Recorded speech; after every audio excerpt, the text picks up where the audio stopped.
Yeah, look, it's not nice to see. First and foremost, I wish Raul Jimenez, the best of luck in his recovery.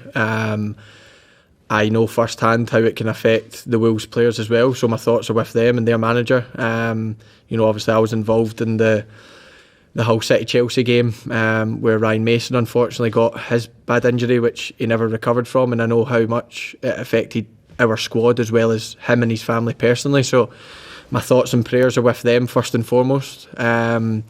Secondly, heading's a part of the game, and unfortunately that was a horrible collision. But I think in terms of the protocols and everything that I've seen from my clubs, the doctors and the physios follow everything, and I'm sure the Wolves physio and doctor done absolutely everything by the book and helped Raul straight away. But I do believe David Luiz obviously came off at half time as well because of the cut in his head, and concussion subs would make sense.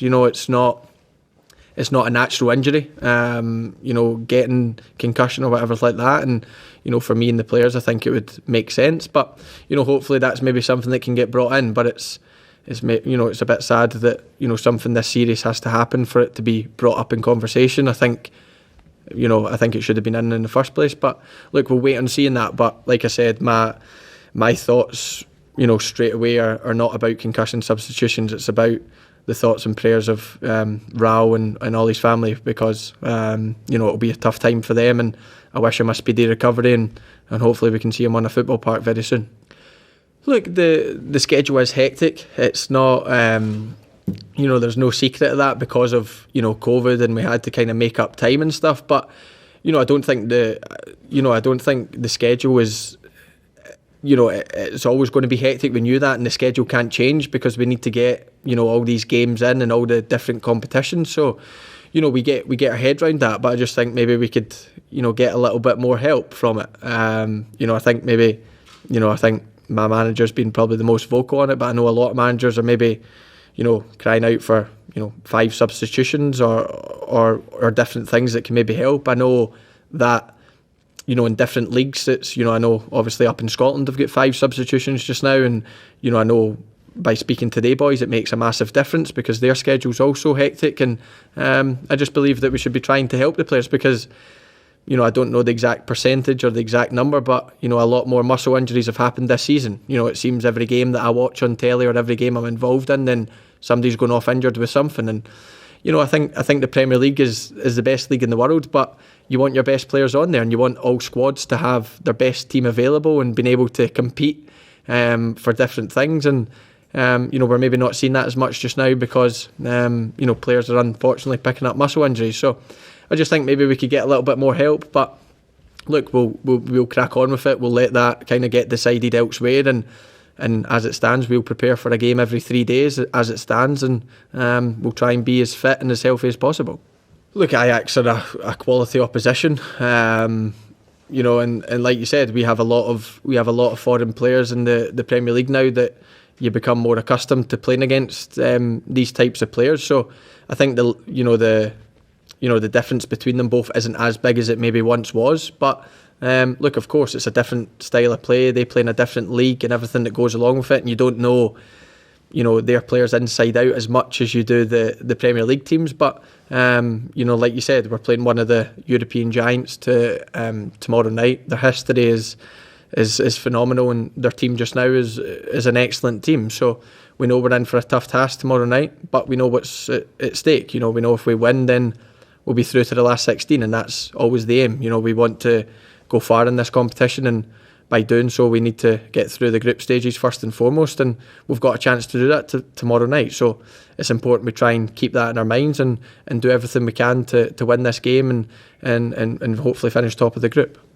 No, I always go at 100%. That's what, when it gets game day, I always, go 100%, of course. But, certain games you maybe need to adapt. For instance, Atalanta away, we adapted a wee bit that me and Trent had played a wee bit deeper and, a wee bit more inside than instead of us being the width that, maybe saved our legs a wee bit or, maybe didn't mean we were sprinting as much. So, and obviously we also get taken off that game because of how well we'd played and the game was finished. So look, you maybe do need to adapt as the season goes on or whatever, but not too much. You can't, the reason you're playing is because the way you play. So you can't change everything and you can't change too much. So like I said, the schedule isn't going to change. We know what games we've got coming up. We know what games are around the corner, and it's just about trying to prepare as best as possible for them, trying to keep us fit and healthy, trying to listen to the sports scientists, listen to your body, and trying to do everything right leading up to games. And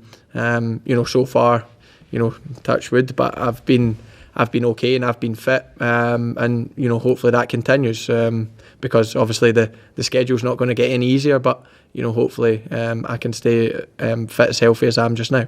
Yeah, maybe not necessarily the players and managers that are involved in the football just now, but I do believe that maybe ex-professionals, ex-footballers, ex-managers, ex-referees should maybe be involved in some of the decision-making getting made just now. There's been, in the last maybe 18 months, 2 years, there's been a lot of change in the rules in England in particular, and I think Kevin De Bruyne said it the other week that he wasn't sure of the rules of football anymore, and I think we can all kind of echo that. I think it's just a wee bit uncertain just now. When VAR came in, we believed that there would be no grey areas; it would all be black and white, and I don't think we're quite getting that just now. So, look, I think I think there's a lot of improvements to be made. We knew we had to be patient with VAR, and it wouldn't just be perfect overnight. But we're now 18 months down the line, and still the same mistakes are being made. And on Saturday, I've got no problem if my tackle's a penalty. If the rules and the referees deem that as a penalty, then I have no problem with it. But I also was watching the games yesterday, and I seen two very similar instances on Marcus Rashford and Adama Traore that went unpunished and looked very, very similar to what I'd done to Danny Welbeck, and both of them weren't a penalty and mine was. So for me, either all three have to be a penalty or all three aren't penalties. So that's when we're getting a difference. And I think it's frustrating for teams to see certain decisions in different games going against, and then they think it's very similar. So I think that's where we're maybe struggling a wee bit, and we're just looking for consistency. I think consistency is the best thing, and we believed we would get that with VAR, and we're maybe not getting it just now, and hopefully that can come in time, because I think the game's crying out for it. And too many games are passing by that you're either watching on telly and the people in the studios are still discussing referees' decisions, or still discussing what could have been and what couldn't have been.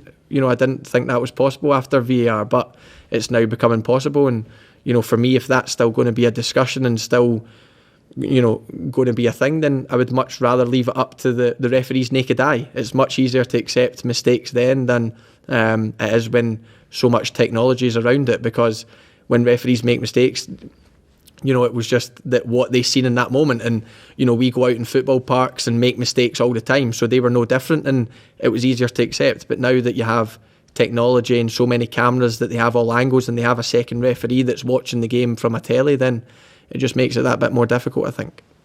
Look, it's affecting the players, but I think it's more affecting the whole game. When even when fans are back in, and then they can, like you said, they celebrate goals. And I used to love going to football games and just being in that moment and being able to just celebrate a goal, or being able to watch the game. And I think that's just taken out the game a wee bit. I think like you said, you're waiting sometimes 2-3 minutes to see if the goal's onside or offside. And for me, if it's that tight, then leave it to whatever decision they've made. So look, there's lots of things you can go, but Millie's caption or whatever on his tweet, I think, was echoing what a lot of never mind footballer, I think a lot of football fans are feeling. I think a lot of people that I've spoke to aren't enjoying watching football as much as they once did, because it's constantly in review, it's constantly on a screen, and you're still not getting the consistency that we maybe